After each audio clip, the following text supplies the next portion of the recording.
on February 9th. Sorry, I just wanted to do that. We're supposed to do that at the end.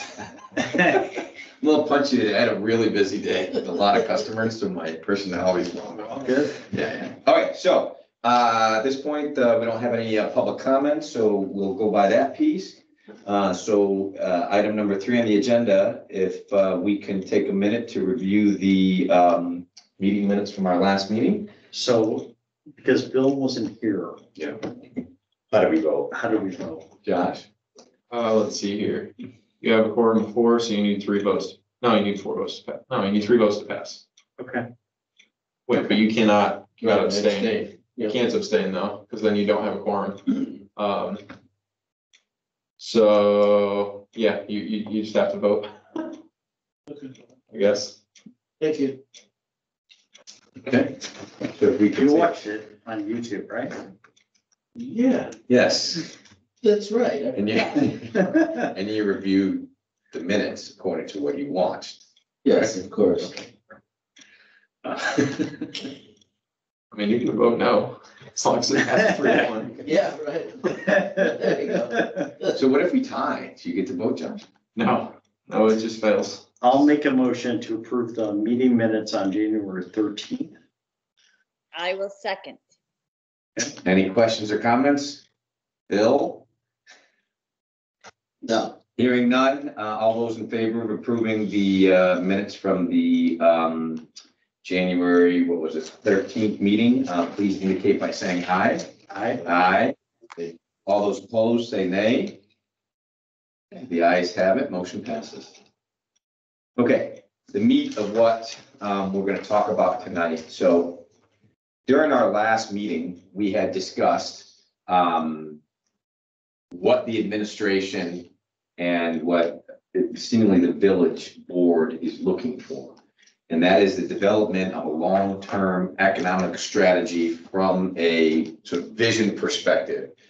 And so in between meetings, Josh and Aaron and I had gotten together. Jay had wanted Aaron to be involved because of his experience in the corporate world, working for Salesforce, which is a massive company. This is one of the things that he's done as far as process development. So Josh, myself, and Aaron had got together in between the meeting and sort of had developed sort of a process by which we thought we were going to sort of go from zero to a completed plan. As you guys know, in our group, I feel like we get things done. And so we're going to set out to accomplish this. And I'm hoping by the July meeting-ish, somewhere in there, that we'll have something completed that we can deliver to Jay and to Josh, and then eventually to the village board so that they can approve it, and then it can become institutionalized into Hampshire. Is there anything driving that timeline? Well, Jay had said he thought it could be done soon. He wanted it done in a couple meetings. And I thought at the very least, it's going to take us 4 or 5. So no, there is no hard stop. I just didn't know if there was a Unless you know something. important date that. No, the only timeline that was brought up at the village board level, when last Aaron reported, was that some promotional materials go out, I think, for the chamber in the spring. And so there was talk about potentially changing the name of the commission and things like that, which at least from the staff perspective is not as material as the rest of the plan. So that was just President Reed's comment. As far as any kind of bigger picture stuff, I don't think there's any time constraint that would be less than a year. So I think there's plenty of time to get things done. Yeah. Yeah. So no, but I think we should be able to get it done in that period. If not, if it stumbles over, obviously we're not, for the sake of expediency, we're not going to shortchange the process. So in the packet that we sent out, we included what all those steps were going to be. So you guys know that's the roadmap. How many of those things we get accomplished per meeting is really, dependent on the quality of the conversation, and how long it takes, right? We don't want people being here 3-4 hours to get something like this done, specifically since there is no really real hard stuff. So I have 2 questions to that point. Yeah. So with that list that we have, we definitely want to cover every single point. Is that the intent of that list? over the next, Yeah, but it isn't like assessing okay, we have gaps in these 10 out of 20 items versus let's go through and address every single point. I just want to know for my own sake. Yeah, no, I Okay, think, so go through every, Well, quick clarification, when you say list, do you mean the PowerPoint that you created, or do you mean the structure was on a Word document? the structure. Okay, just to clarify. Yeah, the structure. I assume that's what he meant. That's a good clarification. So I just want to make sure, like, so we're saying we're gonna go through every single one of those points. Yes, Yes. okay. The second thing is, all points carry equal weighting? Is that the way, or, Not necessarily, I don't Okay. think, unless John, I don't know, I guess I hadn't really thought of that. Depending on the subject matter and the relevance and importance, I think some are gonna fall lower on the priority and some are gonna be higher. that's the only reason why I was saying, before we start jumping into this, I would recommend that maybe it would be in our best interest of what's maybe the most urgent out of that list for us to start talking about versus just saying, let's just kind of go through it knowing, there just might be some things that are more urgent and pressing on the doorstep now that we as a group should probably discuss. No, I see what you're saying. I think, the list is, a process. So you start at the beginning and you go through each step in a linear fashion until you get to the end. So there's not portions that you would pull up and do first. Okay, Because, for example, you need to talk about your mission statement before you can set your goals. You have to set your goals before you can talk about what strategies you want to use to meet those. And then you talk about the objectives and setting the performance metrics. And then you write the plan. So it's a step process that you wouldn't take out of order, really, I wouldn't think. okay. It just seemed like some of the objectives have already been defined. And so knowing it's a process, good to go. Yeah, and that was, I think, part of sort of getting together and sort of trying to define that process. I mean, I agree 100% with Josh. I really don't have anything to add to that. I think certain things will require more time. Yeah. Certain things we can move through quicker, Okay. specifically because we've already done some work. But the objective, I think, as it was laid out is, I mean, at the end of the day, this is, say, identify an issue, right? Something you want to do, develop a plan, implement the plan, review the results, modify the plan. I mean, that's the sort of undergirding sort of structure that we're looking for in our problem solving. As it pertains to economic development strategy, which is different than our mission statement, which we're about to get into this evening. That is really just a statement of the purpose of this board. What the goal to come out of this is, what are the things that we think those people making decisions in economic development, what are the values and the priorities that they need to be taken into consideration at a much more detailed level of specificity, I think is really, that's the goal, is to take the vision statement and then, it's not exactly the same thing. It's actually a little bit different, but actually giving something with a lot more specifics. Like I think as an example that Jay has brought up is, do we want most of logistical development to happen north or south of the expressway? Well, as far as the economic development strategy, we believe that trucking and all that stuff, we should try to do whatever we can to try to keep that, as a level of specificity that you wouldn't find in our mission statement. Now, I'm not saying that's what we come up with, but that was just an example that Jay used in explaining to us, as those might be one of the things that, we might want to consider. So, and to your point, I don't know how long it's going to take. I really don't. I did want to sort of, have a target, right? And then, so that we're not being complacent. But obviously, if the conversation has, substance, it's good. Look, tonight I have, I think, 3 things on there. And if we get through 2, that's fine. If we get through 3, and when we've got time, we're looking at each other and we got nothing to do, let's go on and do the 4. That's the way I would like to approach it. Okay. Does that make sense? All right, so to get things going, and then we have to remember too, we're gonna have, we got, I don't know if, I'm hoping there's an update on Streetscape that you can share. Not much of one, but I can share Okay. something. So we gotta remember, we do have some other things after this, and maybe in future agendas, I don't know what you guys think, does it make sense to make this the last? I don't know, we'll have to, let's see how it goes tonight. But I do wanna, be mindful that we've got Bill And we'll make sure we get time for Bill to talk about, streetscape and talk about this Brandon Roberts. And then we also do the streetscape thing. But for now, I think this would be a good time for Josh to kind of jump in and, did everybody get Josh's presentation? Yes.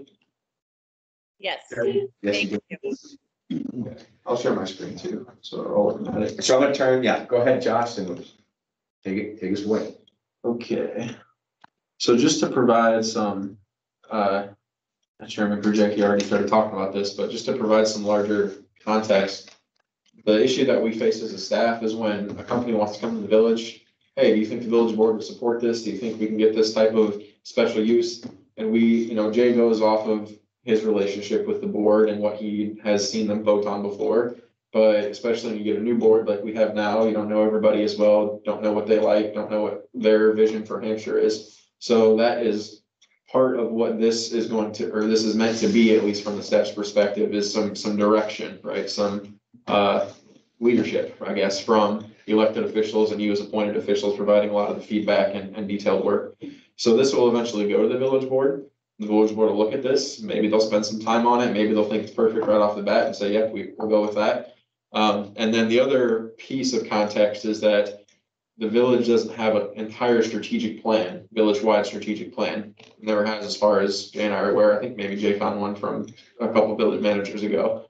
So his theory is, instead of, because we're so busy, right? We don't have a lot of time to take 4 hours at a meeting and go through strategic planning with the village board and the whole thing. So his kind of theory is to, instead of starting at the top and working down, like the textbook is the way you do strategic planning, is to kind of start with Planning and Zoning Commission, Business Development Commission, the department heads, right? And have them work on their strategic goals in their areas, and then roll that up to the village board and have them connect everything and make sure it's all kosher with them. So those are kind of some contextual things.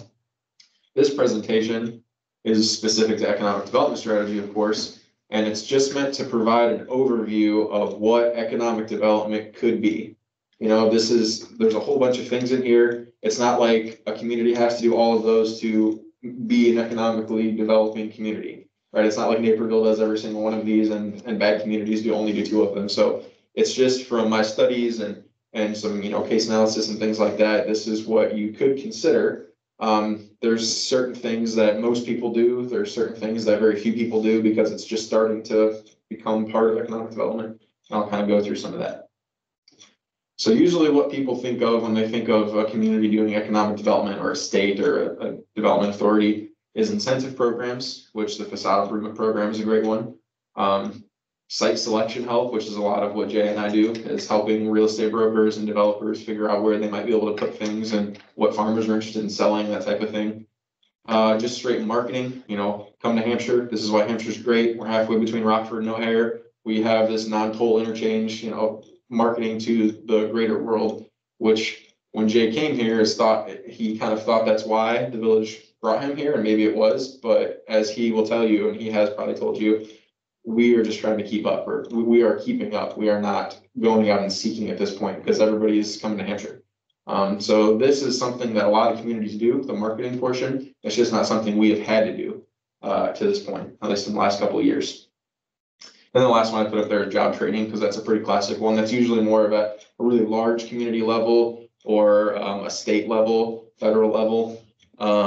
But for example, the King County Sheriff's Office just put out that they do, it's either CDL or maybe it's like forklift certification training, right? So there's that incentive too. Hey, Josh. Yeah. As you go through these, can you give just context around the size of our town and what elements are integrated into their EDC plan? What I mean by that is, this could probably apply to, like you said, marketing, right? We don't have to do that right now, just from where we stand. Yeah. But Elgin, Crystal Lake, right? They have to go out there and market, and because of the size and scope of who they are. So it would just be great context from your perspective of just having visibility of, yeah, like bigger towns or cities are doing this. Maybe for Hampshire, we're 2 years away from this. Right, okay. It might help me just be able to kind of frame out, like, Gotcha. where the focus should be. Okay, all right, I'll try to do that and let me know if I'm not doing Okay. well enough. So, bigger context of what economic development could be. The textbooks and everything kind of point me to these three big categories, right? There's the governmental environment, which is all about the programs and the processes from Village Hall, right? So the facade program is a government program. Our planning and zoning process, right? We just combined not too long ago, our planning commission and zoning board of appeals into one body, which cuts down a third of the meetings that a developer has to go through because they were redundant and they didn't add any value. So the village board decided to do that. So things along those lines.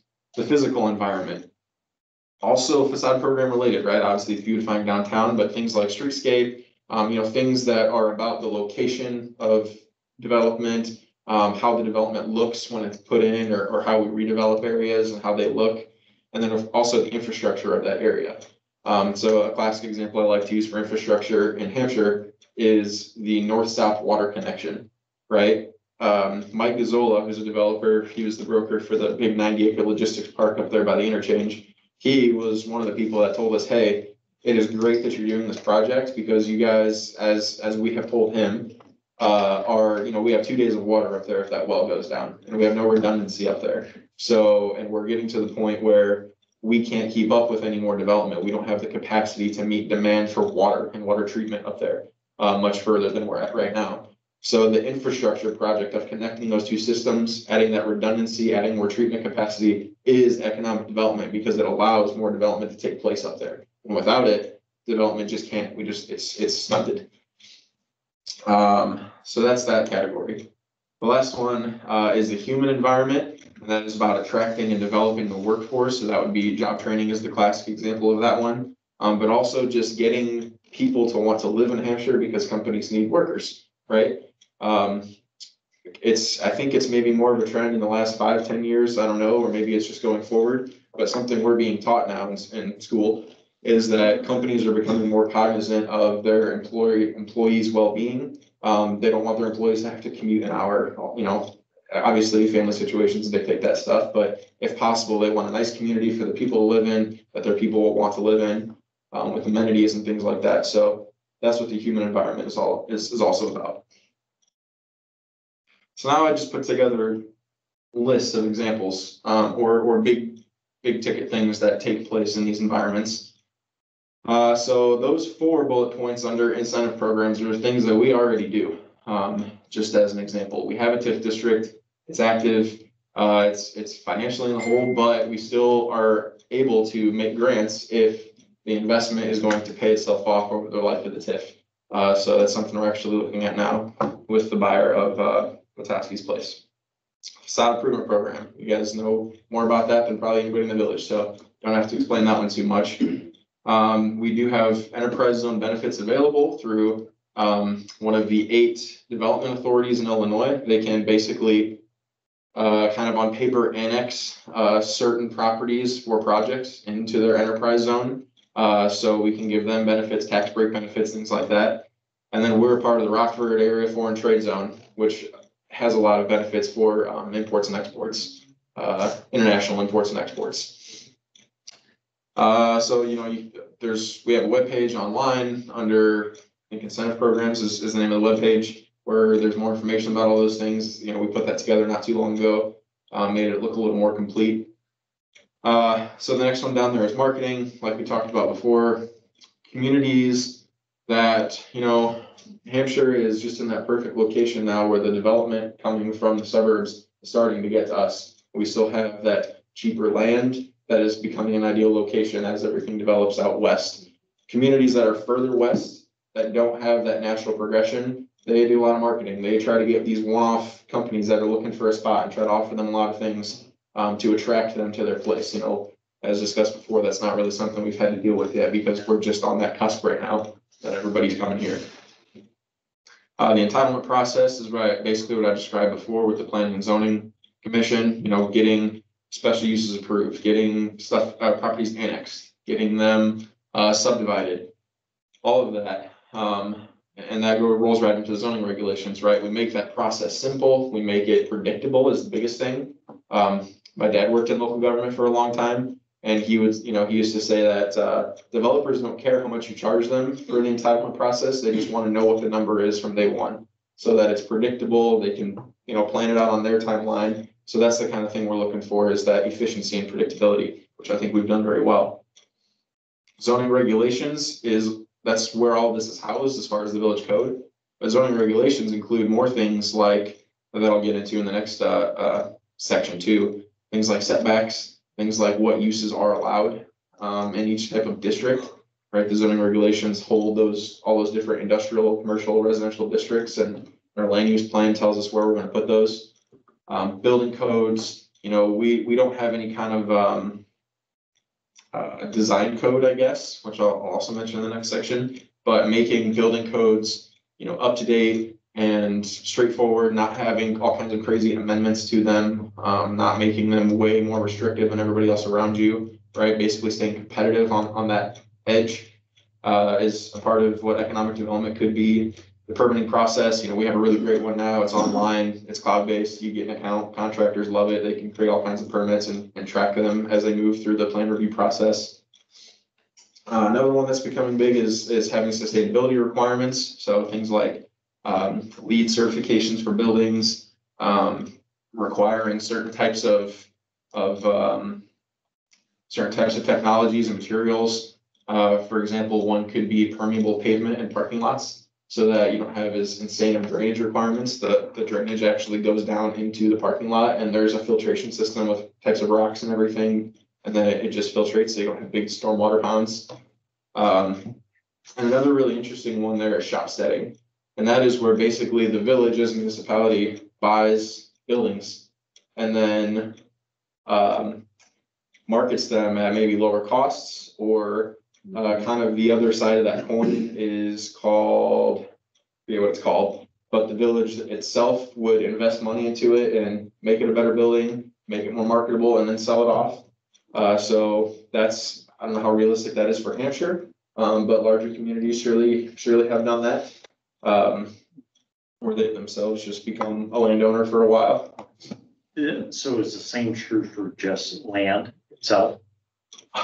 Or is it more building, like a structure? This is usually in a context of redeveloping an area that has become blighted, or that has, businesses have closed in it, and you're going back in trying to get people to infill into those locations rather than build new on the edges of town. But it could be land. That's an option. It could be the village buying land and subdividing it into nice little parcels and putting in a road and being a developer. I don't know if I know of any examples of that. That would certainly cost a lot of money and Sure. have a lot of expertise behind it. Yeah. So moving into the physical environment, this I know is where Jay is looking for a lot of direction again, is talking about where do we want businesses to be? What do we want them to be? How do we want them to look? As far as, like Chairman Krajewski said before, keeping trucking up north, making sure that we restrict the development of Highway 20 to be only commercial from this point forward. Route 72, same thing, make sure it's commercial moving forward, things like that. So that goes into land use planning, where this strategy would then inform the new comprehensive plan coming up of where do we want certain types of businesses. Are there any businesses that you don't want in town? I think there was an exercise a while back that this commission did talking about that very thing. I mentioned zoning regulations in the design code before. So setback requirements, how much green space do you want there to be on a property? Where do you want the fencing to be located? How tall do you want the fencing? Every stuff as granular as that all has to play into, excuse me, a business buying land or buying a building and doing something with it in town. Capital improvement planning is something that it's just infrastructure, right? It's planning to make sure that we can meet the needs of development. Planning to make sure that we've got the roads to service these areas, that we can maintain the roads once a developer builds them and we take them over. Making sure that we have, transportation routes for all of these areas, connecting different parts of town, right? I think I've got, no, I don't, but I will talk about it now. Having pathways for bikes and pedestrian travel to get from, say, Lakewood to downtown, so that's more accessible. Flood mitigation is one I've talked about too. You know, if downtown was under 3 inches of water every time it rained, that would be a big problem. No one wants to open a business where it's gonna flood every time it rains. So that's not the reality here, at least it's not anymore if it was in the past, but there still are areas of town that flood, so. You know, the BDC as part of the plan could recommend that we really prioritize making sure that commercial areas have good infrastructure, well-maintained infrastructure, don't flood, all of that.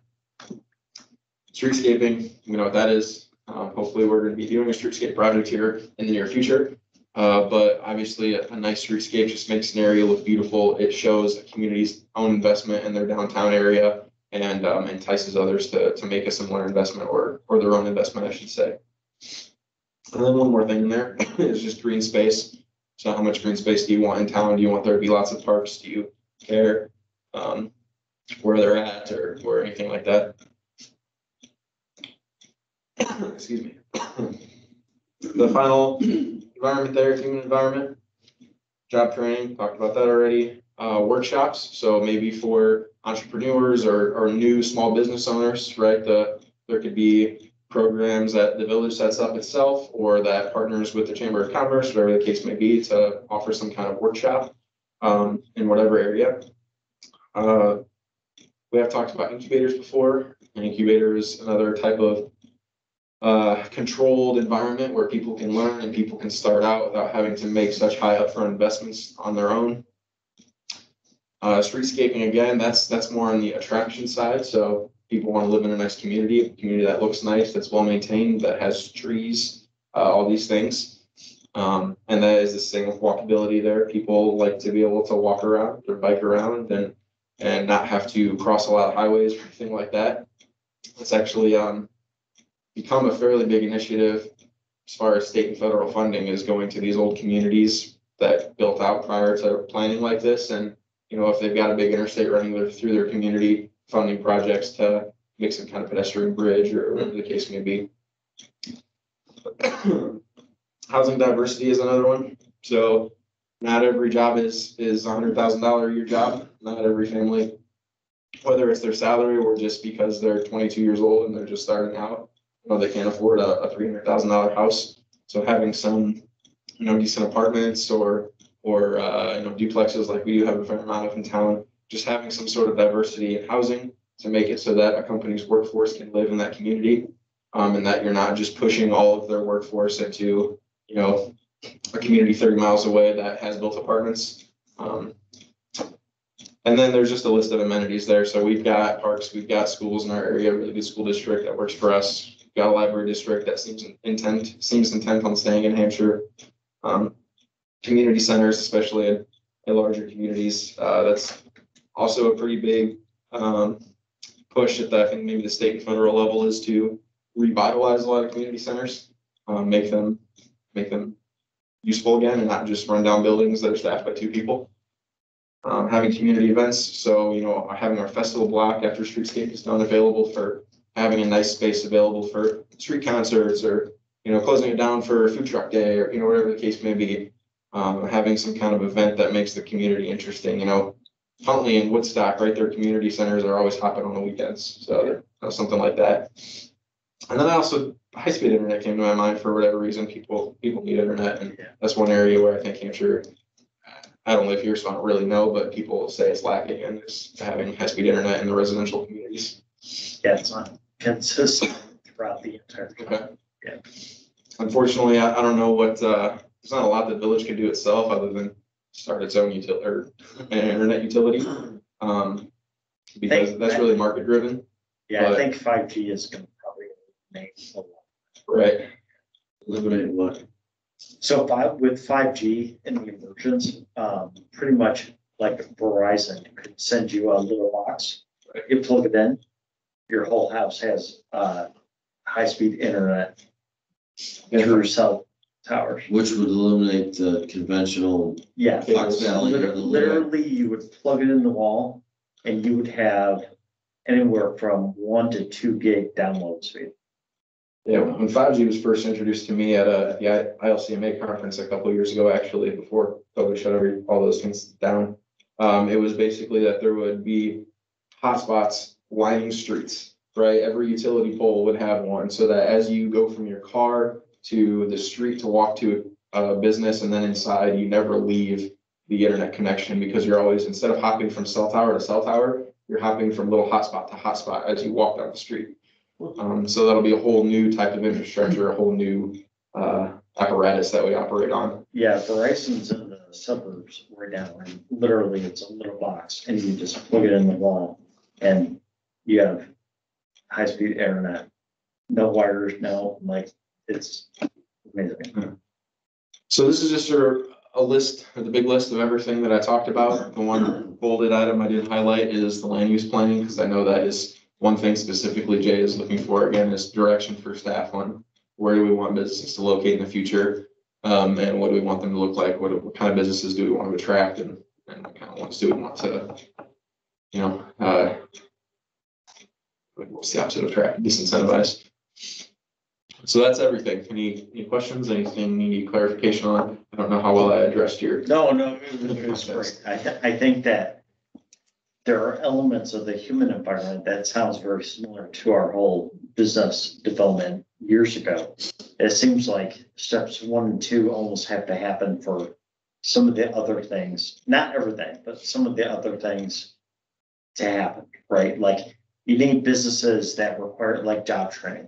Until we have those businesses within the area that require that, but yeah, streets incubators for, yeah, so. One more thing, and I forgot to mention it when I hit job training again, was job training doesn't just have to be the village provides job training. It could be the village forges strong partnerships with local community colleges and technical colleges with the local high schools, connect those dots for people. For example, I know in Peoria, the community college there, Illinois Community College, has programs in like diesel mechanics and automotive maintenance and mechanic that are directly tied to like Caterpillar and GM. So when you graduate from that program, you may have already had an internship with them as part of that, and then 80% of them get offers with Caterpillar or GM. So that's just a close relationship that feeds into successful careers and jobs for people.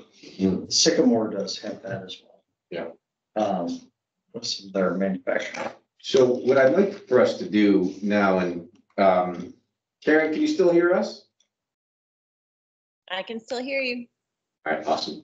Okay, so with the goal of having Josh do that was to basically identify in an economic development strategy all potential things that we as a group can sort of have an opinion on, or add in terms of job training from Village of Hampshire. We believe that we should, as Josh just said, coordinate through Northern Illinois, through Kish, to the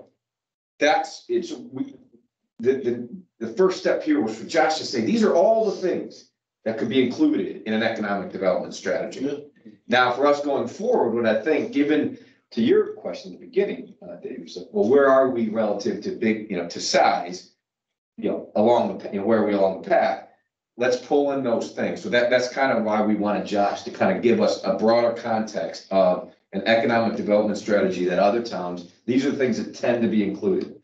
So now our process going forward is, and we're going to do this middle step here as B, but then on C, I think we can just begin the process. I don't know if we complete it tonight, but what do we want our economic development strategy to include? Is I think what we want to do. So does anyone have any questions on what Josh talked about in terms of, obviously knowing that we're going to dive into the specifics in a second, is there anything that someone feels based on their experience that Josh had omitted or forgotten, or? Oh, I just want to applaud Josh. Yep. Josh, that was tremendously helpful. Comprehensive. Very thorough. Thank you, Josh, and really helpful. Awesome. Thank you. Perfect.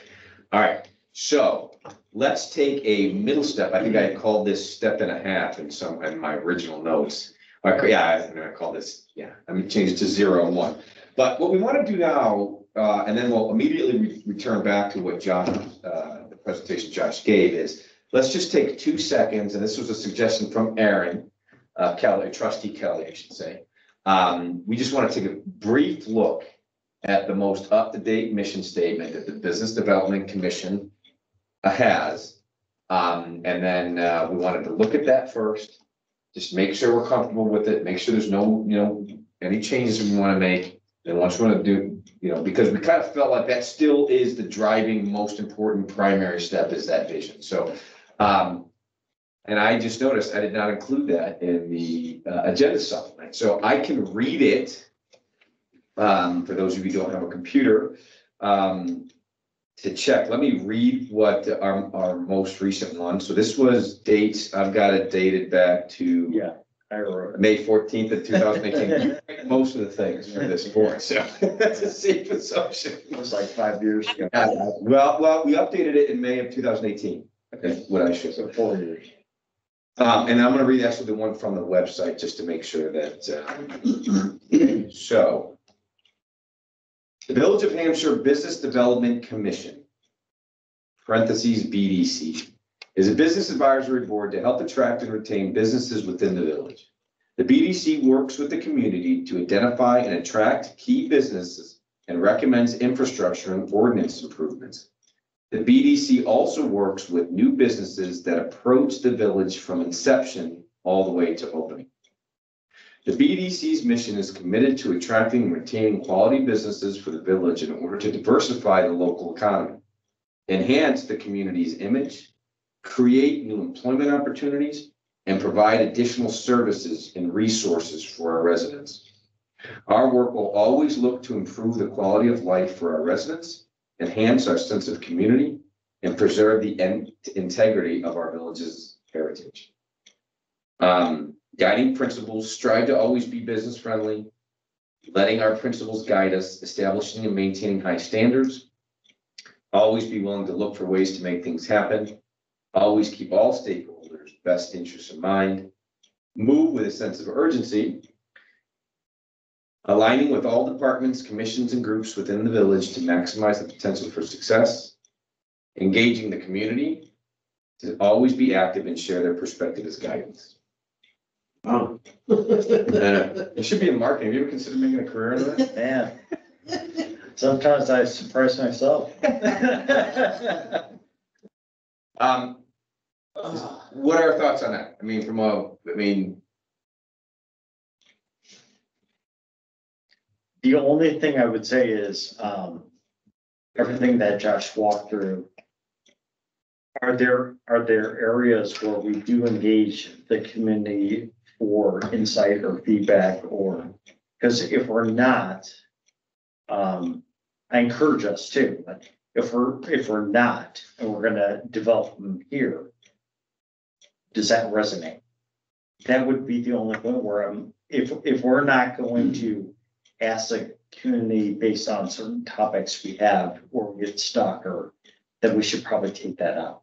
Where it's like, having them be a part of our mission. What triggered the survey that was performed roughly 2 to 3 years ago? Because I remember going through the results of comments by the citizens, things they'd like to see. It was a great survey and good results. So you had good participation. What triggered that? And it's in there now that we honor all stakeholders and involve the community and keep keep them involved. You did that. We did that. Or I wasn't involved in the survey, but I remember digesting the results and going over them. What triggered that? Was it just like, hey, we should do this at this point? It's part of our mission statement. So therefore, let's move with this. Yeah, our for many of the projects I've been on, part of the initial steps is to assess the current environment. And I think like outside of the commission at that point, we didn't really know what the community felt as like perception of downtown. What was missing? We found some staggering things coming out of it, that some people never like visit downtown. Some people have no idea about some of the businesses downtown. Some of the things that led us to future surveys were safety, lack of parking, things like that. So it was really more of a temperature check for us to say, like, where should we focus our efforts moving forward? And without because we really didn't have a compass guide us on where we should start our focus. If a need arises, we can always entertain doing something similar to that in Yeah, the no, future. absolutely. And it could Yeah. be on a focused subject, or it could be widespread, like it seemed like the other survey was. I'm a big fan, but I really think that, I think the first survey represented about 25% of the households in Hampshire, which is significant, Yeah. significant. So, you know, I think there's real merit to that if we get to some points where, like, especially for the biggest one that you had listed there about, can't recall what the, Yeah, the general term is land use planning. so yeah, Just, so it's really good to get context that if we get far enough along to where we can put together thoughts in a very concise way, we want resident feedback. It's a good way to, you know, help them have a hand in shaping our opinion. So sorry, I'm taking us off course of. No, Your that's question. okay. I was just listening to, yeah, no, I think that was a fair question, and I thought your answer was a good answer. What do we think about the terms attract and retain business? Is that really part of our function? Because I think that's part of where I think we've grown in a sense. I just want to get the board's opinion on that. Is our function, is that sort of the core mission, is to attract and retain business? And maybe through some of the programs. So it's a very broad-based umbrella term. Okay. But based on what Josh presented, I think you could encapsulate some of the, you know, TIF district and some of the incentive programs that we have as ways to attract, and this isn't necessarily us cold calling businesses. Right, because I think at the time we wrote this. Yeah. Right, or we approved this, that was one of the functions that we were sort of contemplating to look at. So now that's just my, that's what prompted me on that is, you know, the core function of what we are doing. Is it really just a policy recommending board fundamentally, is it not? And I don't know what you guys think. From that, you know, as I read this and I came in prepared, that was the only, you know, thing that kind of jumped out at me is, well, I remember when we wrote this was when our goal was to bring new business to town. That was kind of our primary focus. And, you know, you took a list, I took a list, someone else took a list, and we just started calling people. Yeah. And that was fun. Yeah. Yes, it was. Tongue firmly implanted in cheek there. You know, that would be my only thought. And I don't know, Josh, what your opinion is on that, or yeah, from a traditional perspective, is that, you know, from economic development, is that, you know, because technically BDC is just code for BDC. yeah. So I think what you're referring to is the actual work of doing, like, it's what staff does, right? It's talking to real estate brokers and developers and Yes. potential business owners. Like, that's a staff function. But your mission statement can include that. Maybe this is a good chance to walk through how all these things connect, right? Attracting and retaining business could be part of your mission for Hampshire. A goal then could be to, I don't know. We want to attract, you know, commercial retail along Route 72, right? So, and then some kind of performance metric could be, okay, and this could be very long-term. For example, it could be along 72, right? There's all that, I know you can't see, Karen, but along 72, the south side, there's all this farmland that's not annexed. We want, over the course of 10 years, 50% of that to become commercial retail in the frontage, right? So that would be a performance metric that we could track and see progress. Yeah. And then the objectives that are the next step down, or how do we do that? It's employ a village manager with a background in economic development, right? So that would be one of your recommendations in the plan to the board, is make sure you always have a village manager with a background in development. Another objective could be to, you know, once downtown is done, extend some kind of facade program or something like that to the development of 72, right? So those would then become specific objectives that make your progress go forward to reach that goal, which is in the vein of your big mission statement, which is to attract and retain business. Yeah. So, you know, this stuff in your mission statement doesn't have to be the commissioners themselves actually doing the work. Literal. Right. Yeah. Okay. It's big, high level. This is what we want Hampshire to look like. This is how we want to do it. Stuff. Okay. What about Karen? What are your thoughts on the mission statement? Is there, so no, I totally accept that. So I think that's good. That was just my only thought that had come up was, so perfectly answered. Do you have any thoughts on that, Karen, as far as the mission statement, or are you comfortable with it, or any sort of recommendations? I think I'm comfortable overall. When I saw that line, attract and retain business, I did not envision the actual physical act of like picking up a phone and calling a business. To me, everything that Josh laid out in this plan is what attracts and retains business, because you're making it a business friendly environment. People talk, people are shopping around. And, the permit process is really easy because they're a great group to work with. Oh, it's really pretty. There's great restaurants. The schools are awesome. There's libraries and job trainings, and the infrastructure is solid. And they just put this new water system in. And to me, that's what's going to attract and retain, not only retain or attract new business, but existing businesses that want to grow, right? Yeah. So that's what I think of when I hear that line. I think overall the mission statement is good. I mean, I think I'm looking at that middle paragraph there on the website, the BDC mission, and those, that one sentence. And the guiding principles, I think, could be maybe tweaked a little bit. I mean, this is such a minor thing. I'm not a fan of the word always, but and we could maybe condense that a little bit to sound a little bit more like assertive or a little bit more solid. But overall, I think it's a solid mission. Okay. What do we think about, out of curiosity, do you have any recommendations as alternatives to the words always that would make it sound more assertive? Just something that we could just talk about quickly. I think it's an interesting suggestion. Yeah, maybe too many years in therapy, but never say always and never, because it always is never going to be the way you think it is.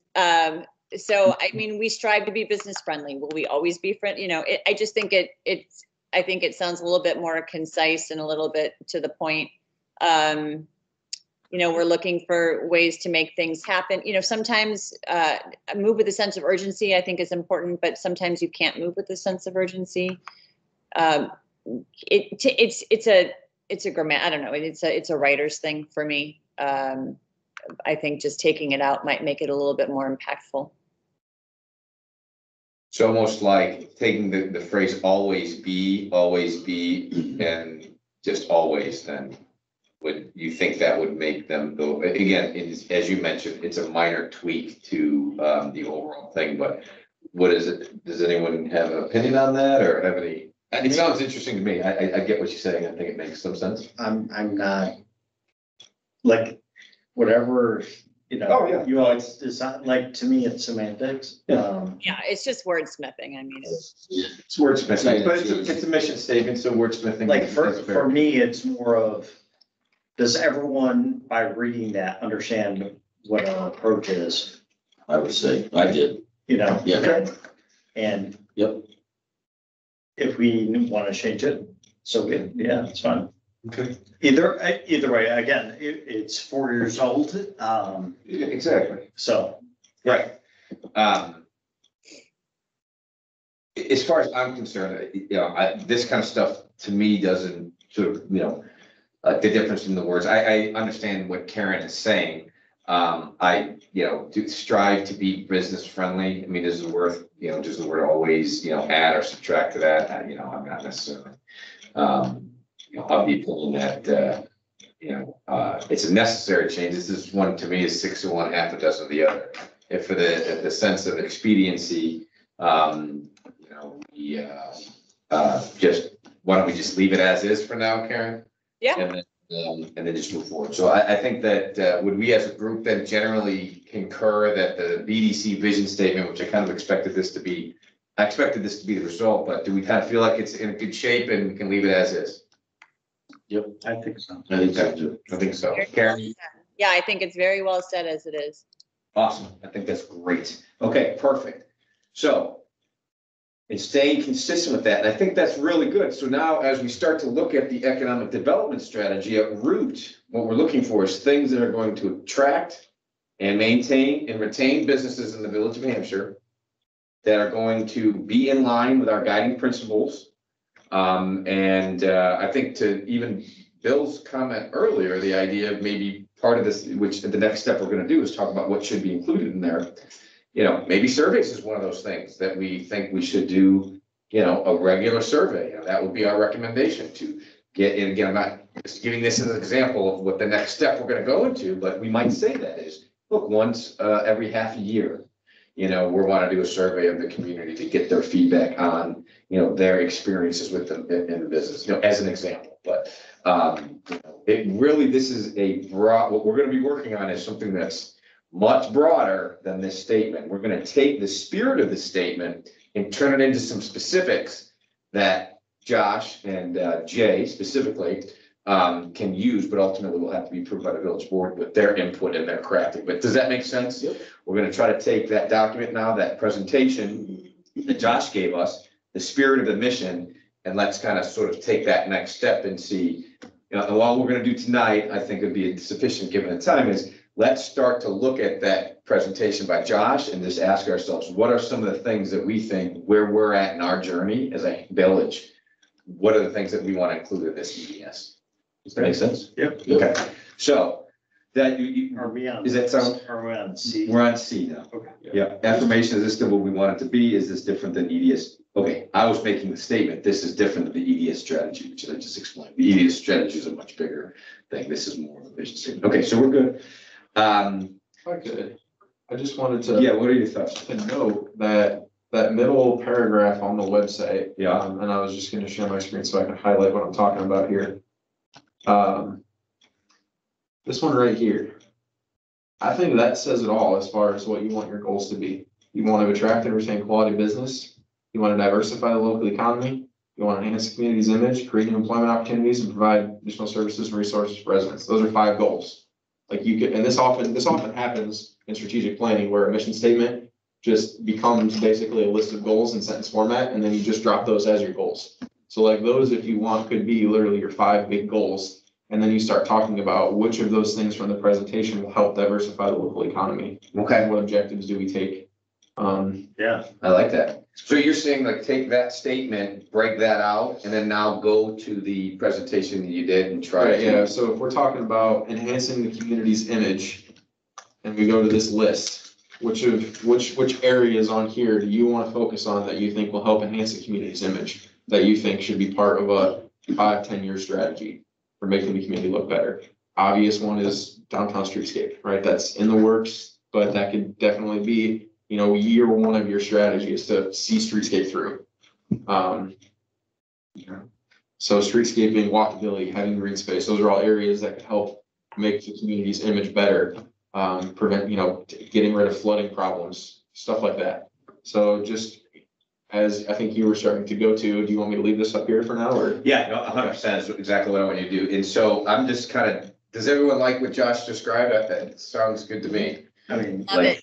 if we're all saluting the mission statement, it would, yeah, make sense for us to. You think saluting is too strong a term? No. I'm just kidding. I like the use of it, does, yeah. Give him the nod. Salute, does, good.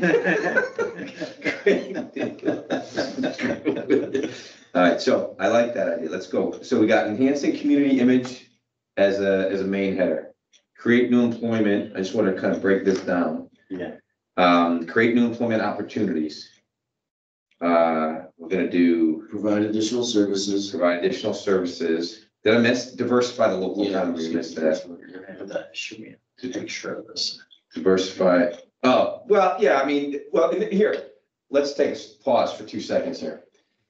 Since we have a member of our group who is worthy of saluting, we need, at some point, we're gonna need to take this dialogue and transfer it into something in writing. And in all jokes aside, now, in all seriousness, that needs to happen somewhere from us, I would think. Yeah.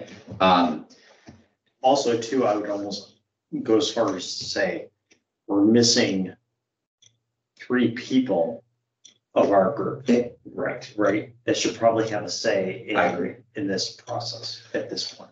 Totally agree. What I kind of envision is this step is the beginning of the work. And I think what we do in the next meeting, we start with this step again. Let's do a little bit of work tonight. Let's start the nail thing, but I agree 100%. Aaron's perspective, Ian's perspective, and Susie's perspective are valuable. But I think we can start doing a little bit of work.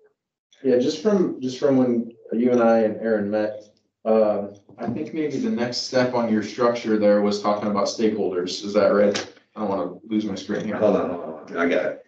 So we go, according to our, using Josh's synopsis and our understanding of Hampshire, what are, that is terrible English, what should our EDS plan include? And then after that, it was define those, then we were going to go to goals after that. Okay. Kind of even the way you were talking about it. Right. Then from there, we were gonna go to identify key stakeholders. Okay. And then identify key metrics that we're gonna measure against. And then we're gonna start to set a schedule. So it sounds like, yeah, we have to, like, those 5, identify here. And then what in here are our tasks? And then assign stakeholders to those tasks, right? Well, when we talked about stakeholders with Aaron, and he initially brought it up, and it's good because it's how they teach it in school too, is that when you're talking about your goals and you're talking about your big level strategies, not so much the nitty gritty objectives and the metrics, that is when you include stakeholders. And his examples were maybe somebody from the fire district because they care about our development, because that drives how many fire stations they have and where they go. Somebody from the park district, somebody, Gene from the chamber, is an obvious choice. So getting some people from different groups involved, and it seems to me, usually that would happen more at this level when we're talking about what are the big, obviously you've got some goals, so that would be a good way to drive the conversation. But then based on these goals, what do you all think would be ways that we start going about attacking those goals with these tools and strategies? So maybe that is just a different understanding that I had in my head, or that is now building in my head from when we first talked about it. And it'd be nice, it'd be great if Aaron was here, he's got other commitments, so I understand, but Yeah. to kind of remind us of what he said. I don't think there's anything wrong with you all proceeding and talking about things and getting the conversation started. It's just the stakeholders usually come in at the front end of this, not after you've already got all of the high level stuff done, because then at that point, what are the stakeholders going to add value to is the question. Can I offer an alternative look at that? Fair enough. With, all my years of studying, my master's in public administration, 0 years. But my thought is, I think in line with what our original conversation was about is, I thought Aaron was basically saying that once you identify a set of, things we want to include in our EDS, which, as you said, not everybody includes everything. I think you had said that in your presentation. Once you develop things we want to include in ours that we think is specific, and then we design, and then we come up with goals.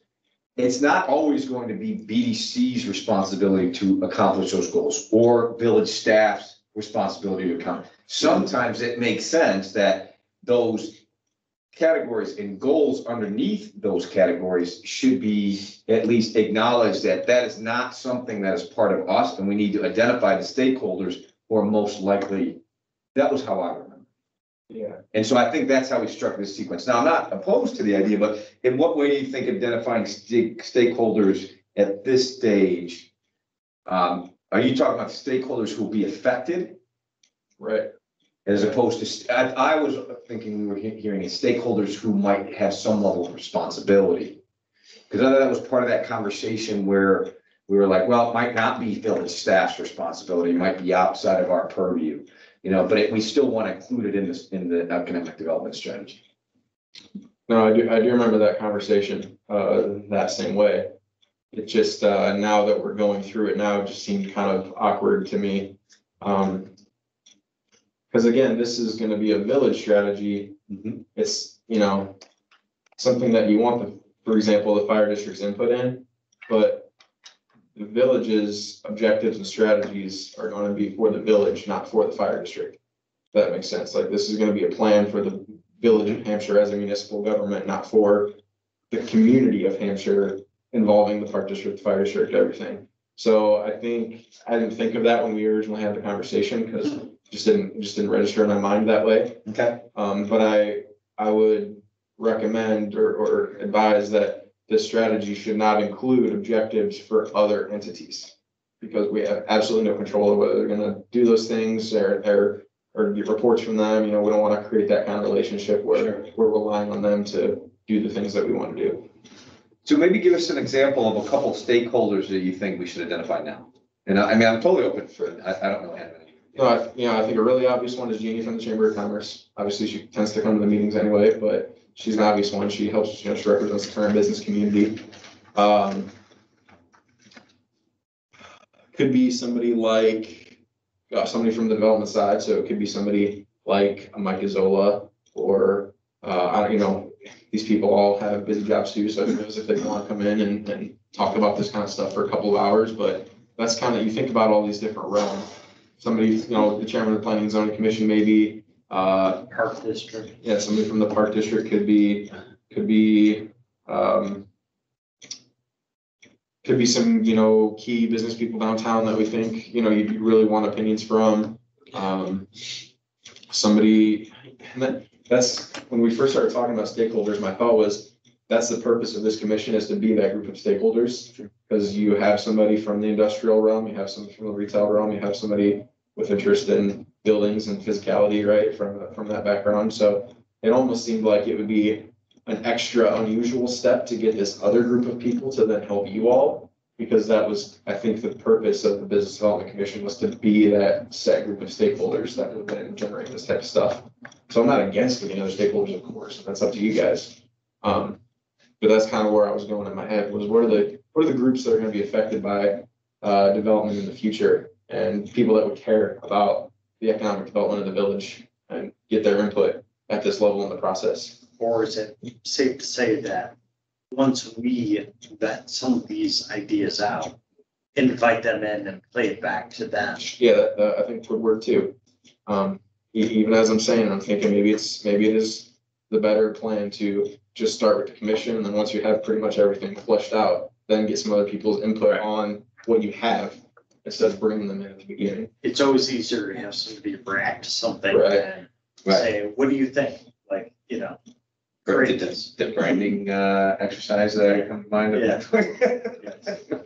So basically, never mind what I just said, because as we talked about, Then that's for the beauty videos and makes sense. That's the beauty of committee.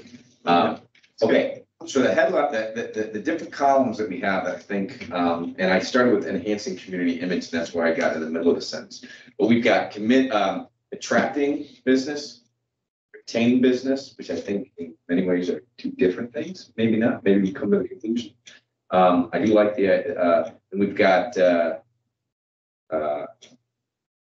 enhance the community's image. So attract business, retain business, enhance the community's image, create new employment opportunities, provide additional services and resources for our residents.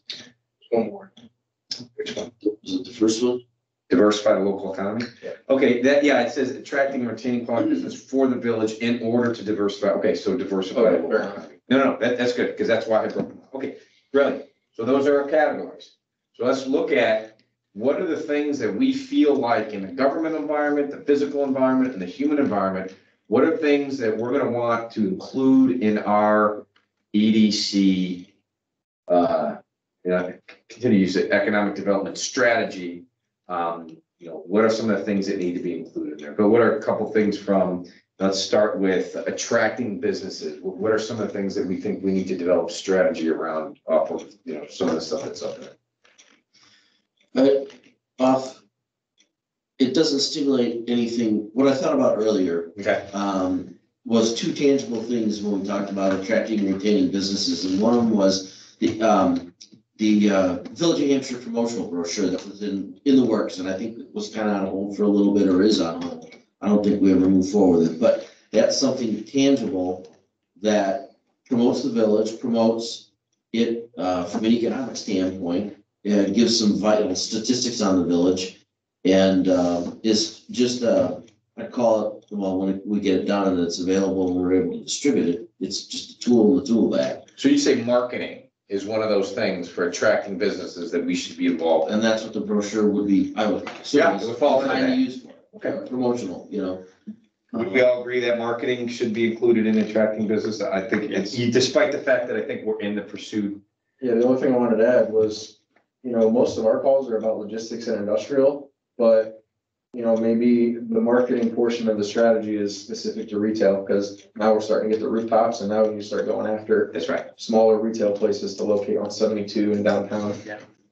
Yeah, like for me, site selection is important. For attracting businesses, Yes. sites, of course, 100%. Incentive programs. All right. Karen, do you have any thought? What are some of the ones on there that you like for attracting businesses? I think the ones that were mentioned were, of course, important. I think the streetscaping and, a couple of I think some of these things under human environment are important, but maybe wouldn't be on my A-list of priorities. But I think the housing diversity is important. The streetscaping. Okay. For attracting, I think the zoning regulations is also important. Okay. Does this change at all depending on business? Like, I hate to really compartmentalize this into even smaller, but I think of retail versus industrial versus. Some of these things might apply in different respects, like logistics, marketing, probably not. Retail, yes, right? Right, but as part of our economic development strategy, so what are the suggestion that was made by Josh, which I think is interesting and one that we're working with right now, is that we break that sentence down into 5 different areas. And I think there's no doubt. Yeah. But I think that what we're doing now is just identifying the topics that we want to include in our economic development strategy. Even though it might only apply to segments of. Yes. Okay. For example, maybe you as a commission don't want to spend a lot of time or focus on transportation planning, because you don't feel like you've got the expertise. You feel like that should really come from, engineering staff and things like that. So maybe that's something you leave off the table, or maybe it's something you're really passionate about and you want to include it. Just that type of high level stuff right now is, I think, what you're trying to get at. Yeah. It's just, maybe you don't care at all about, you think shop steading is totally not something the village is gonna be able to do. And so, we shouldn't even spend time on it. I think that it would be helpful, and I don't know if we're going to, obviously not going to be able to do this tonight, but it likens to a strategic planning session, right? Like even for a nonprofit, where you've got your 5 pillars and, your 5 high-reaching goals. And then within those, I think we as a board can maybe take these and sort of list them, 1, 2, 3, 4, whatever, and how we want to do this. And, even like you were saying, Josh, I think it was, I can't see, I don't know who's saying what, but, maybe there's something that's important that isn't necessarily something that we're able to do, or, some of these infrastructure, fire codes or whatever, we can sort of delegate to another entity, but still sort of keep an eye on it and, sort of sub-tier our priorities. So we've got our goal, our main objective, and then you've got, the different goals underneath that. And then we sort of prioritize them, like A, B, and C. And I think it's a good point to say, there's retail and there's industrial, for instance. Let's just take those 2. Is there a way that we can come up with our own goals and or our own goal as to like what percentage of we currently are industrial? What percentage are we, consumer? And where does that fall? Are we 80-20 or 60-40? And are we trying to increase one or the other? I think that might be helpful as well. Are we looking to attract a lot more industrial? Are we looking to attract a lot more, consumer-based businesses? I think that might be something that would be helpful to look at right off the bat as well. Well, and I think I think that was a great point, actually, because if under diversify the economy, right, that's the heading.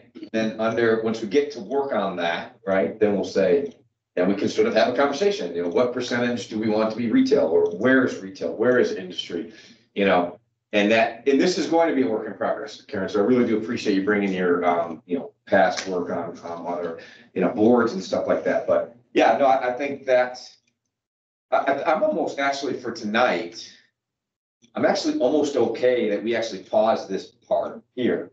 I think so. Let's take these, I'll write something up for the group in, in an email or in something, just sort of laying out what we got done tonight, and it'll be in the minutes as well, but something maybe a little bit more structured when I send out the next agenda. And then we'll go over these 5, because I think there's 1, 2, 3, 4, 5, 6. And then we can think between now and the next meeting about how do we, how are we going to fill in those 5 gaps? Is there, for those that weren't able to attend, is there a way that we can get this out next week?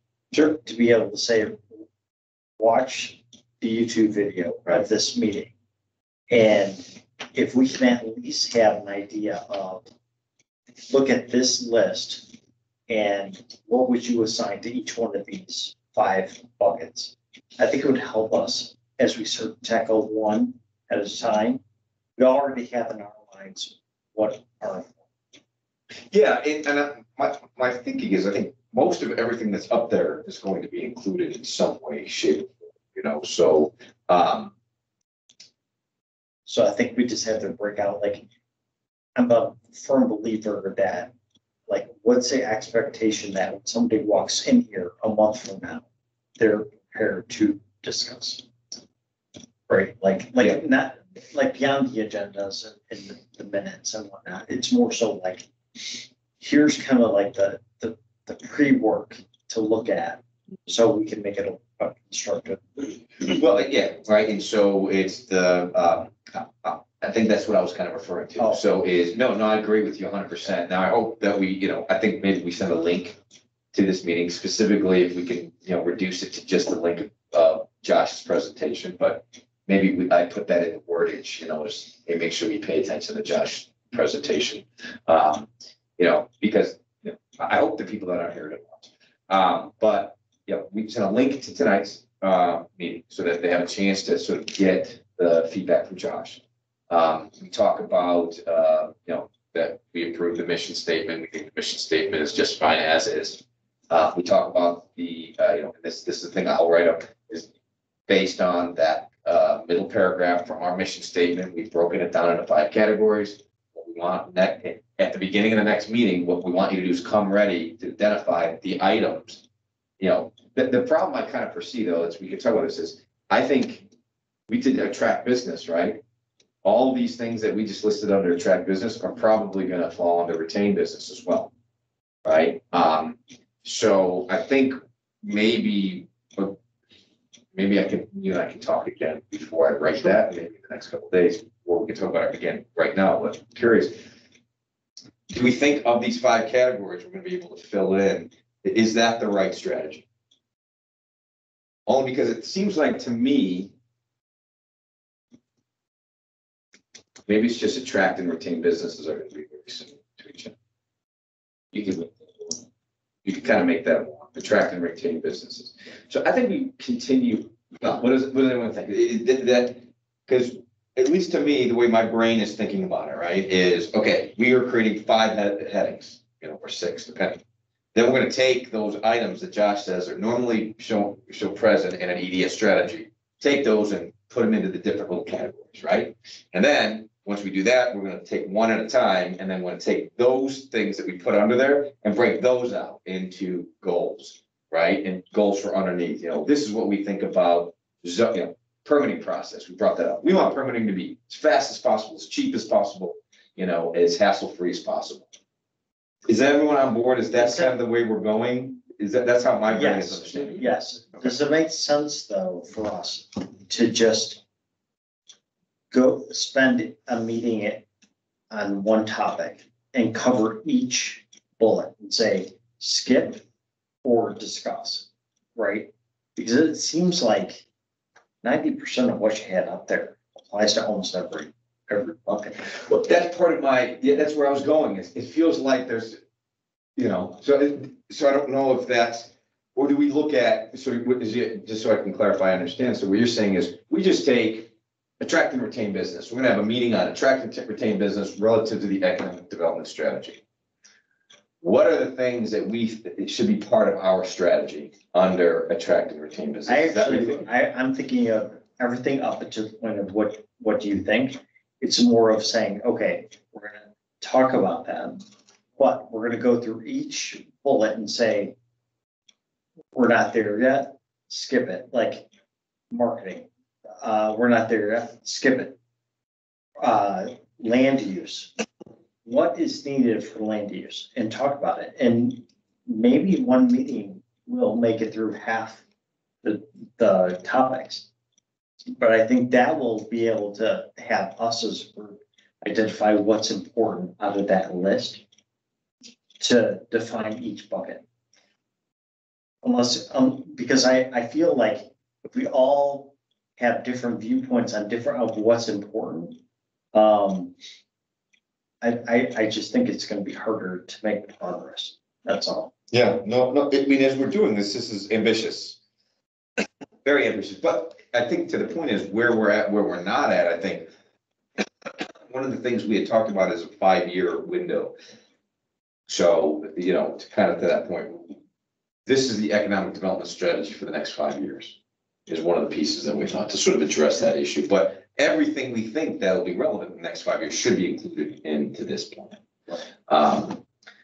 Yeah, that's why I think it's so hard where it's, if we say,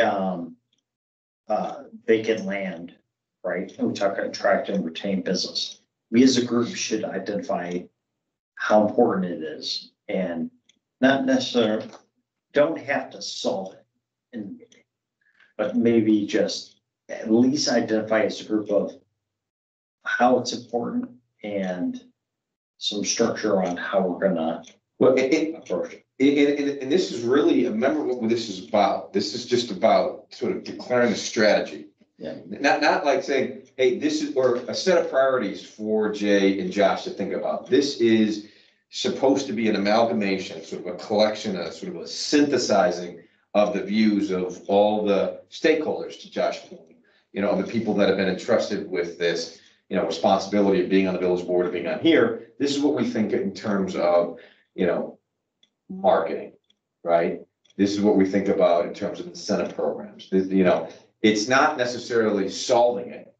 We're saying these should be the priorities. These are what matter to us. This is what was important to us.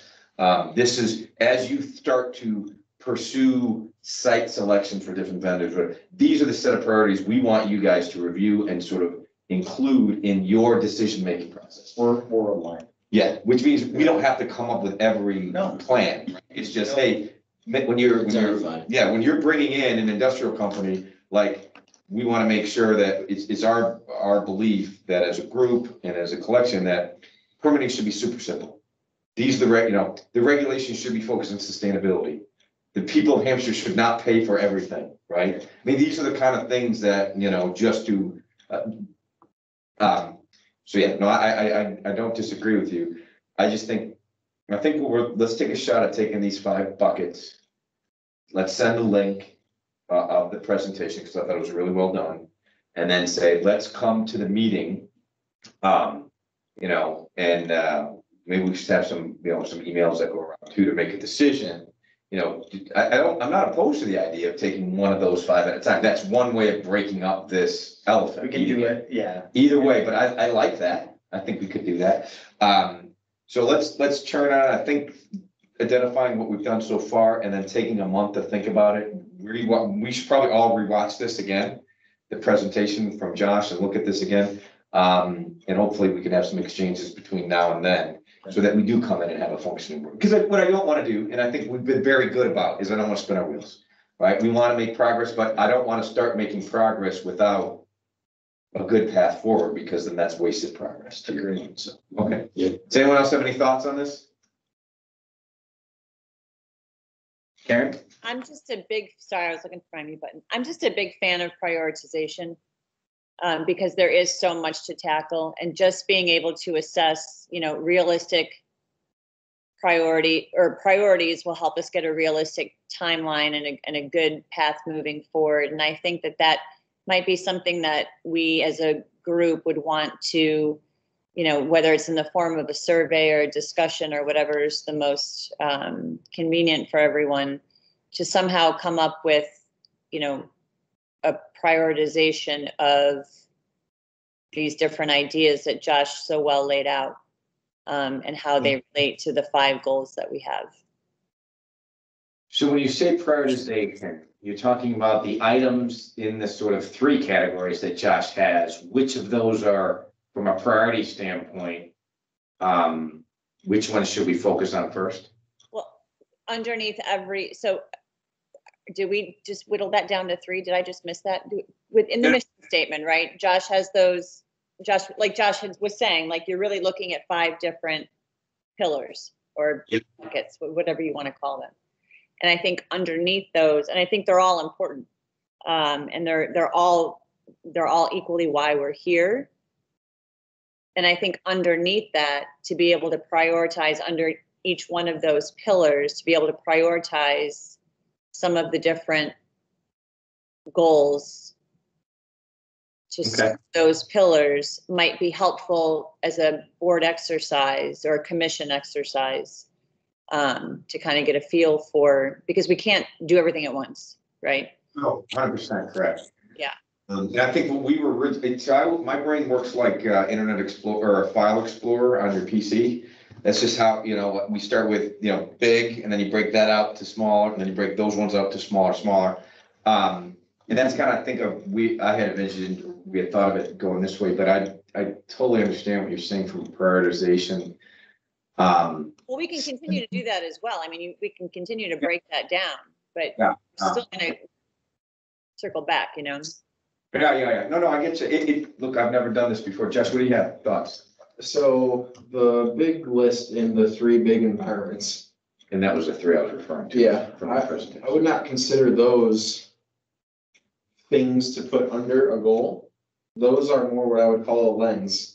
We're gonna think about diversifying the local economy through the lens of land use planning and site selection. And what are the strategies in that area, because we care about that, that apply to these different, maybe they don't apply to all 5, maybe they only apply to 2.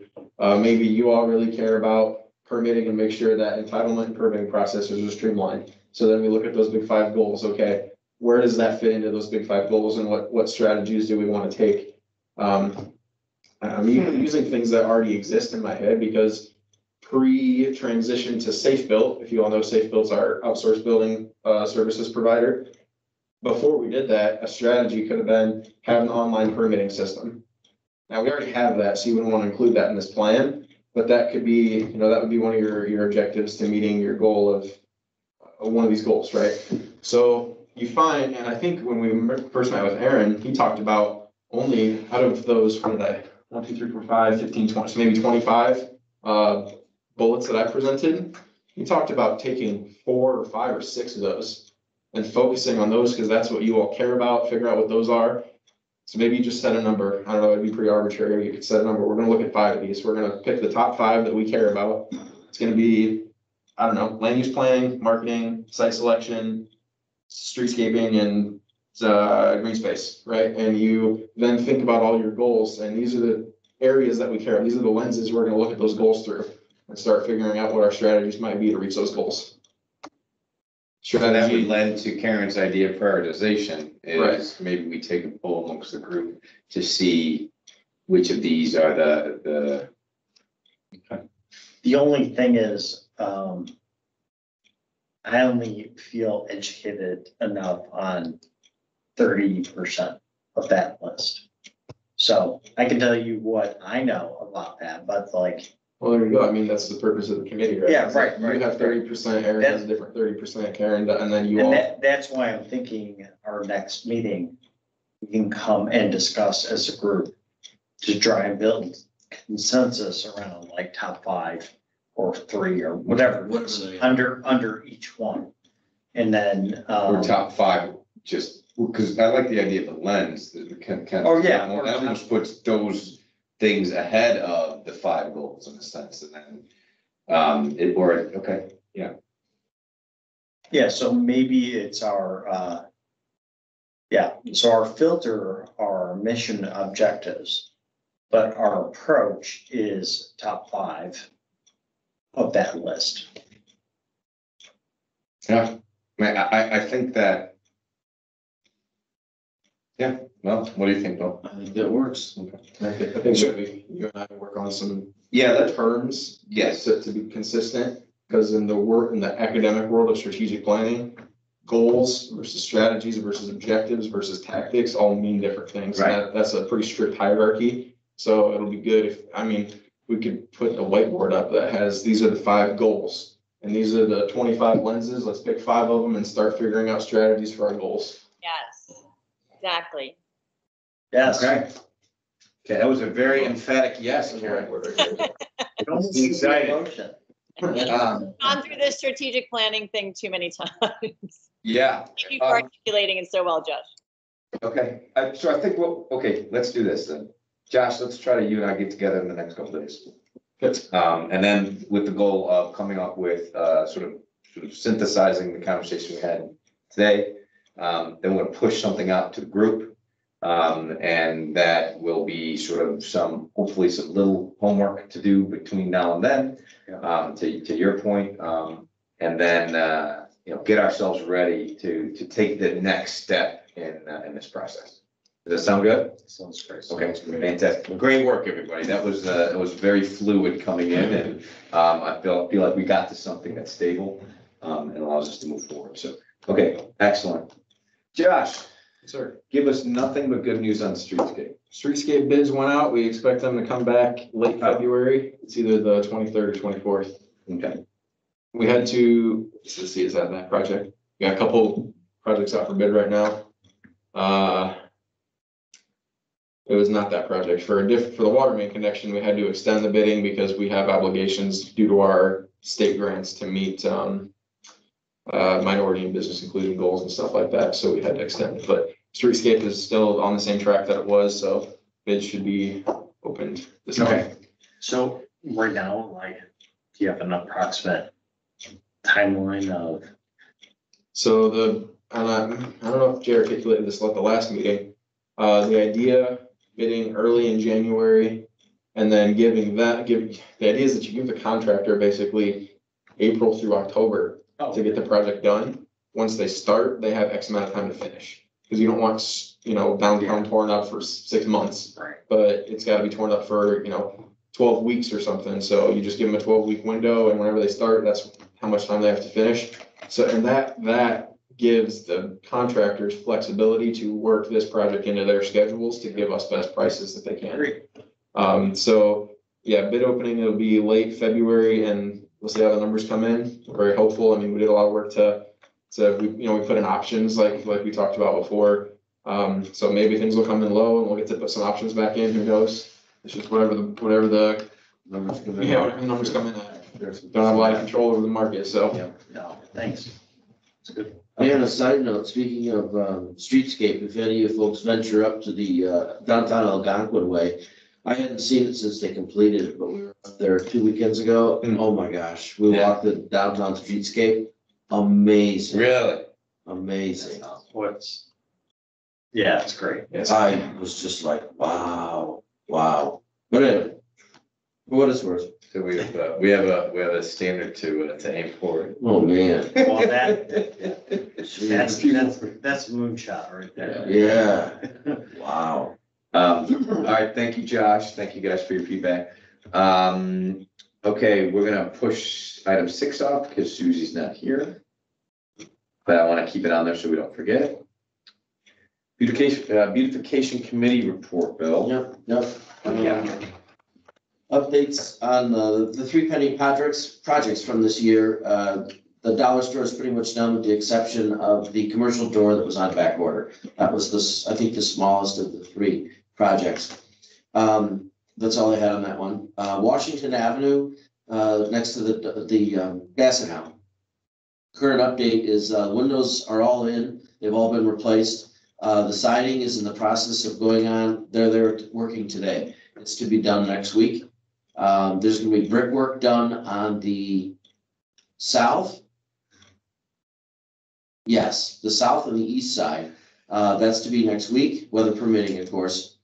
And the only change in that project was the layout of the windows and the number of the windows. Since it's a commercial property, after working on the property, they made a decision on the second floor over the front porch. Instead of two evenly spaced windows like a residence or a home would have, they put one larger window in.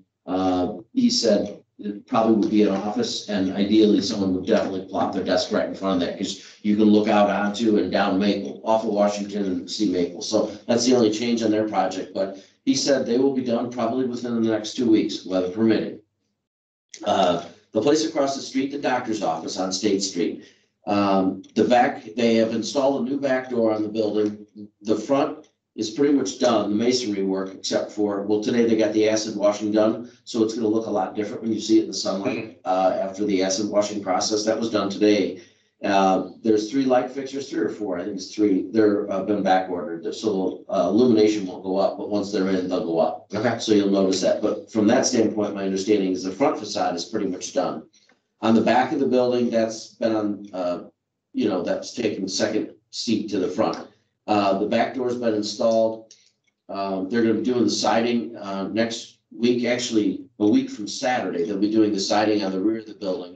And some things that came up that they're gonna have to address at some point when the spring hits is there's window wells in the back and drainage issues with the gutters. But they can't do anything about that until after the ground thaws and freezes. So, but it really doesn't have much to do with the grant. But otherwise, the work that he has slated out, weather permitting, he hopes to have both the Washington Avenue and the State Street project completed within the next 2 weeks.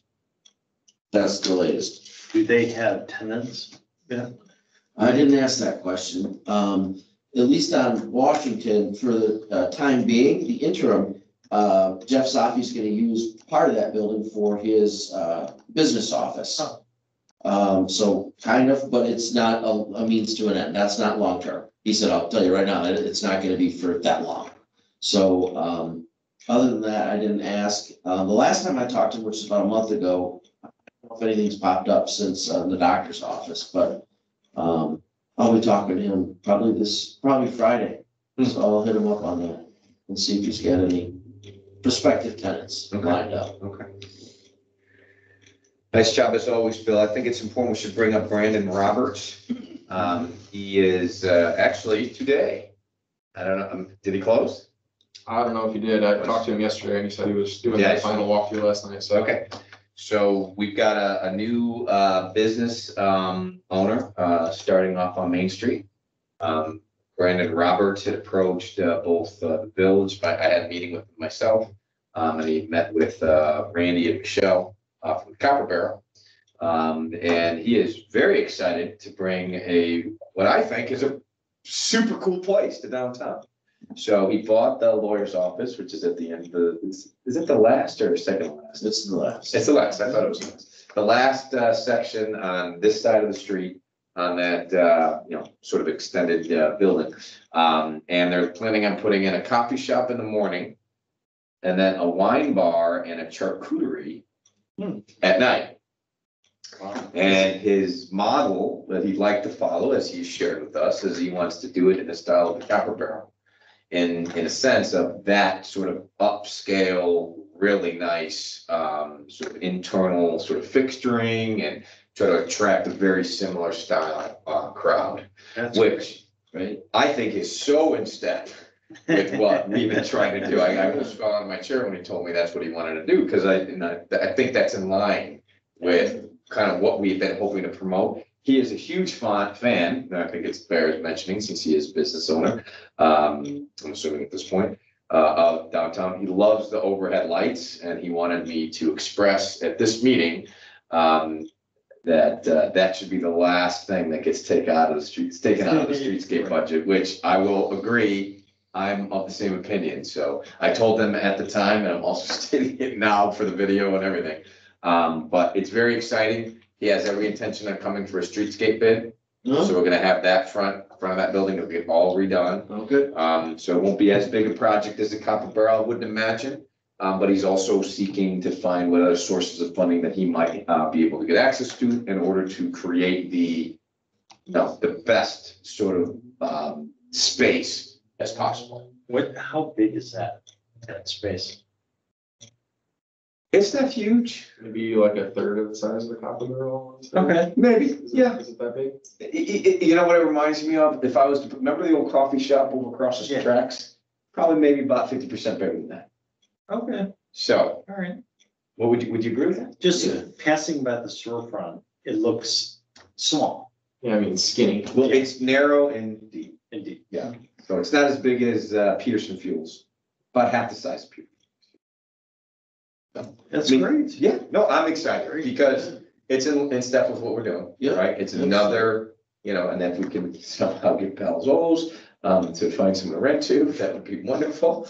And we can continue to build out our space. So I told him when he's ready, he's got my phone number to reach out to me, to reach out to the village. To eventually, and I told him, I gave him your name eventually. I go, when you want to do your facade program, I go, Bill Swallow is our point on that. He's a fantastic support person for local businesses and, trying to help get to something that we're gonna approve, and he's gonna be happy with, so. I have to talk to him about his unit. Those were all built at one time, from the Copper Barrel down. Okay, They've been changed over the years, the number, and some have been combined, such as the Copper Barrel, some have been separated. Then you have Dry Millers, which is actually 2 units. And then there's the doctor's or the attorney's office on the end. His unit is the last one that retained and still has the original concrete urns that were on pillars along the parapet wall in the front. really? And I was gonna hit up Ray about having that removed to have it replicated. Preserved. They make them over, do anything over at the concrete place in Sycamore. Huh, well, yeah, And they make a mold from it and reinstall the urns that have been over the years deteriorated or broken off or vandalized or whatever the hell happened to them. But yeah. Oh, that would be that's his cool. unit. If you were out next time, look up there, you'll see oh, well, where they were all at and there's one left. okay, And it's, I think it's over his unit. okay. Well, I'll definitely try to get this number actually, so. Yeah, I'd like to talk to I'll make that a priority because he didn't give me his number. Because I guess I didn't think I'd have cause to actually reach out to him. I was figured he would come to us when he was ready, but we'll definitely get that for you. And I definitely have that conversation if that'd be him. awesome. I'd like to do That's that. great. Very good. So exciting, right? Yeah. Really? Hey, sometimes, it's good, very good progress. Now, moving on to, thank you, Bill, for your report. We appreciate that. Hampshire's very own Christina Michelle has been interviewed. Her article, I believe, may even be in my inbox as we speak. So that one is going to be going out here soon. Would we want to add as number 6 or going to be 5, Brandon's business? I think maybe yes, but let's wait till the next meeting. Let's make sure, before we add it, but yes, I think 100% that's the next thing we need to do. Jeannie had reached out to me about RK Services. She said she included that in Roy's place.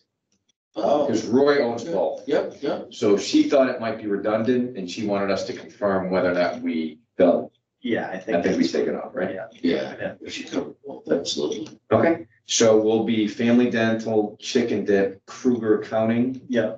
And then the 6th, I think we'll kind of leave that open now. If it would be 6th, What, that'd be good. have we, now that Iron Walk's back, did we ever do Iron Walk? No. I got them. We got them all, so. I don't think we ever did Iron. They can I'm ask. just reading the back of the menu. It's a pretty interesting story they have. So might be, Okay, well, why don't we put that Iron Walk down with a question mark? I'll look into it. And if we haven't done it, then for sure. so I know when I called, they were extremely busy. So What, was it a weekday or a weekend or what time? weekend, Okay. but it's an hour. Wow. So obviously people are excited to have them back. Carry out or was it? Carry out. It's all carry out, isn't it? There's No, tables. there's tables, tables. yeah. Yeah. Wow. Yeah. Huh.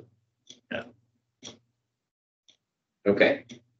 So I put Brandon Roberts down, Iron Walk, as the next one. I think that's a good order. So next up will be O'Reilly Family Dental, then on the Chicken Dip. But next meeting, let's talk about Chicken Dip. We want to make sure they're open Yeah. before we do the article. Right? That So, makes sense. It'll be, I'm a time mistake, but I think it will be right. be March, April. March, April. So maybe we slide it further depending on time. Let's just take a look at it. Okay. Do you have any update? This is usually the J moment, so Oh, yeah. you're J tonight. So first of all, project Yukon, which we've talked about a couple of times, this is a 1 to 1.5 million square feet, some kind of distribution logistics site. It's going to be about 3,000 jobs, they tell us. We are still in the running in the final two between us and Belvedere. So Belvedere's spot is off Irene Road right there, and ours is the Dan Light's property, Shireland, right there. They seem, 1,000 jobs. they seem to kind of go quiet for a while, but that I guess was just with the village, because we found out recently they have been talking to the actual property owners now about doing walkthroughs on the property and maybe doing soil borings and stuff like that. So we're still fully in the running, and we expect to hear any day. I don't really have a timeline on when they're going to tell us or anything like that. So we're just we're right at the tail end there. Fantastic. We did find out that there's going to be some portion of that building is going to be 100 foot tall, and it's going to be some kind of refrigerated or cooled space. So potentially for groceries, we don't really know. Okay. That's Project Yukon. 100 feet tall, Yeah, a portion of the building. 10 stories. That's what Jay is told. Wow. Big. Wow. Two new potential businesses. Right there, if you're all familiar with Mike Gazzola's 90-acre logistic park, which is between 20 and 90, that kind of corner there. There is a company called Vista that will be going to the village board, their next meeting next week, to make just kind of a first presentation. This is what we're about. This is what we're going to do. So Vista Trans is a logistics company, and they're planning on moving their facility headquarters, or their corporate headquarters, and some other facility space to that park. That'll only take up about 25 acres of the park, so they're planning on subdividing and then finding other tenants for the rest of it. Their building is going to be planned to be 45,000 square feet. About 10 to 20,000 of it is supposed to be warehouse and logistics space. And of course, they have offices. They'll have a truck and trailer repair center with some drive-through bays, things like that. They're even talking about doing little dormitories potentially for truckers that are, waiting overnight to have their stuff worked on and fixed. So that one is in the works. And then recently, another trucking company, which sounds very similar to Vista, called K2 Express, has shown some interest in the village of Hampshire. That might be the potential other tenant on that 90 acres, but they're going to be about twice as big. So they're looking at 100 to 150,000 square feet, more trucks, but also, office space, headquarters space, and truck and trailer repair space, that type of thing. So those are both moving up. Those are both forthcoming up by the interchange. Wow. Yeah. So we'll see at the village board meeting what Vista presents. All right. Get the deal done. Is there, Want that Yukon, baby. we heard, 3,000 jobs. yeah, That would be last magnificent. month, we had heard that somebody acquired part of the Dollar Store. Is that, They would think. Yeah, so that unfortunately went bad. The brothers, I believe, that were gonna potentially buy Dollar Store, they had some serious health issues with their parents. And so they've stepped away from the business for a while to take care of their parents, as I understand it. There was a potential restaurant interested, I think, in the front of that space, and we did get a contact for them and reached out, and I don't think we've heard back yet. At least I haven't.